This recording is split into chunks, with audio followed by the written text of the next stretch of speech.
The autumn rain had finally stopped, leaving the streets of Portland glistening under the afternoon sun. Margaret Chen sat in her car outside Harper's Café, gripping the steering wheel with both hands. Her heart was racing, and she considered, for the third time in 10 minutes, simply driving away. She was 42 years old. Too old for this, surely. Too tired. Too broken from her divorce 8 months ago to be sitting here, about to walk into a blind date arranged by her well-meaning friend Linda. Just meet him once, Linda had pleaded last week. Daniel is a good man, Maggie. Divorced, like you. Has a daughter in college. He's kind. That's all I'm asking. Just give kind a chance. Margaret looked at herself in the rearview mirror. Her light brown hair was pulled back in her usual casual style, half up with loose waves falling past her shoulders. She wore her favorite cream-colored sweater, the chunky knit one that always made her feel comfortable. No makeup except a touch of lipstick. This was her take it or leave it. With a deep breath, she stepped out of her aging Honda and walked toward the cafe. Harper's Café was the kind of place that felt like a warm hug. Exposed brick walls, strings of vintage lights, plants in the windows, and the rich aroma of fresh coffee. Margaret spotted an empty table by the window and claimed it. Setting her worn leather purse on the chair beside her, she checked her phone. 2:30. He was supposed to be here at 2:30? 2:35 came and went. Margaret felt the familiar weight of disappointment settling over her shoulders. Of course. Why had she expected anything different? Her ex-husband Robert had been late to everything. Their dates, their wedding, even the hospital when their daughter Emma was born. Being on time apparently wasn't something men worried about. She was gathering her things to leave when a voice spoke behind her. Margaret Chen? She turned to see a man in a charcoal gray suit standing there, slightly out of breath. He was tall, maybe in his late 40s, with dark hair touched with silver at the temples and warm brown eyes that crinkled at the corners. His tie was loosened, and he looked genuinely apologetic. "I'm Daniel," he said, extending his hand. "Daniel Brooks. I am so sorry I'm late.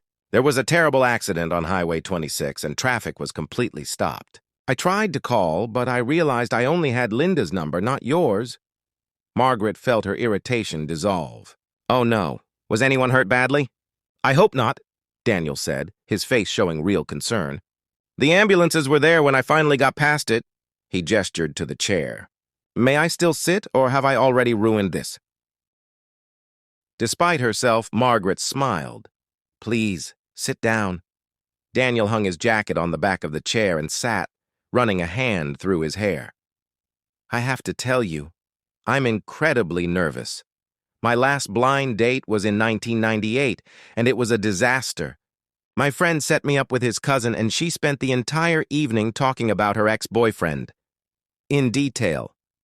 Margaret laughed, a real laugh that surprised her. "Well, I promise not to talk about my ex-husband, at least not for the first hour." "Deal," Daniel said, grinning.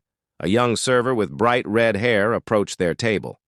"What can I get you folks today?" "I'll have a black Americano, please," Daniel said. "Margaret?" "A cappuccino would be lovely," she replied. "We also have fresh pastries," the server continued, gesturing toward the bakery case. "Croissants, scones, Danish, and our baker just brought out a fresh lemon lavender cake. It's incredible." Margaret's stomach rumbled quietly. She'd skipped lunch trying to save money. This morning she'd checked her bank account and seen the familiar depressing number, $47.32. That had to last until next Friday's paycheck from the community center where she taught art classes.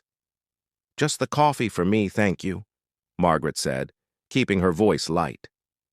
Daniel was studying the menu. "You know what? I skipped lunch today because of back-to-back meetings, and I'm starving. Would you mind terribly if I ordered some food? I hate eating alone. It always feels so awkward." "Of course not," Margaret said. "Great," Daniel said, turning to the server. "Could we get an assortment? A couple of croissants, some of those blueberry, scones, 2 slices of that lemon cake, and maybe a fruit plate? Whatever you think is good." The server nodded and disappeared. Margaret's eyebrows rose slightly. "That's quite a lot of food for one person." Daniel laughed, looking a bit embarrassed. "I know. I tend to overorder when I'm nervous. Bad habit. Please help yourself to whatever you'd like when it comes. I clearly ordered enough for both of us. Thank you, Margaret said softly. That's kind of you. The coffee arrived first, steaming and fragrant. Margaret wrapped her hands around the warm cup, letting the heat seep into her fingers. Outside the window, people walked by on the rain-washed sidewalk. A mother pushing a stroller, an elderly couple holding hands, a young man on his phone walking too fast. So, Daniel said, Linda tells me you teach art classes. I do, Margaret said, her face brightening. At the Riverside Community Center, mostly to seniors, though we get some younger folks too. Painting, drawing, basic pottery. It's not much, but... She paused, searching for the right words. It matters to them. Some of these people, it's the only time all week they get out of the house. The only time someone really sees them. Daniel leaned forward, his attention completely focused on her. That sounds incredibly meaningful. What made you start teaching? Margaret traced the rim of her cup with one finger. After my divorce, I needed purpose, I guess. I'd been a stay-at-home mom for 15 years, raised my daughter, supported my husband's career. Then suddenly he was gone. Emma was off at college, and I was alone in an apartment, wondering who I was without them. She looked up, meeting Daniel's eyes. The art classes saved me, honestly. Gave me a reason to get up in the morning. I understand that, Daniel said quietly. When my wife and I separated 3 years ago, I threw myself into work. 18-hour days, 7 days a week. I thought, if I stayed busy enough, I wouldn't have to feel anything. He shook his head. My daughter finally sat me down and told me I was going to work myself to death. That was a wake-up call. How old is your daughter? 24. Her name's Rachel. She's finishing her MBA at Northwestern. His face glowed with obvious pride. She's brilliant, stubborn as hell, but brilliant. That's wonderful, Margaret said. My Emma is 20, junior at Portland State studying environmental science. She wants to save the world. As she should, Daniel said. We need more people who want to save it. The food arrived, covering their small table with pastries, fruit, and cake. Please, Daniel said, pushing a plate toward Margaret. I wasn't kidding about ordering too much. Margaret selected a blueberry scone. It was warm and delicious. They talked for 2 hours. About their children, about losing parents, about dreams deferred and hopes rekindled. Margaret couldn't remember the last time she'd felt this comfortable with someone. Finally, the server brought the check. Margaret reached for it, then froze. $43.50. She had $47 in her account, but needed gas for tomorrow. Her cheeks flushed. I'm so sorry, she whispered. I didn't realize. I just paid my daughter's tuition, and I need gas tomorrow. Daniel reached across and took her hands. Hey, he said softly. It's on me. All of it. I can't.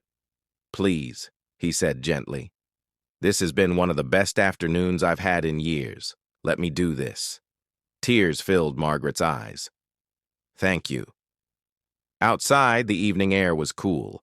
I'd like to see you again, Daniel said. If you're willing, Margaret smiled. I'd like that too. 3 months later, Margaret learned Daniel was the CEO of a major consulting firm. But that afternoon, he'd simply been a kind man who saw someone struggling and chose to help with grace. Sometimes the greatest gift we can give is simple kindness. Meeting people where they are, offering dignity along with help.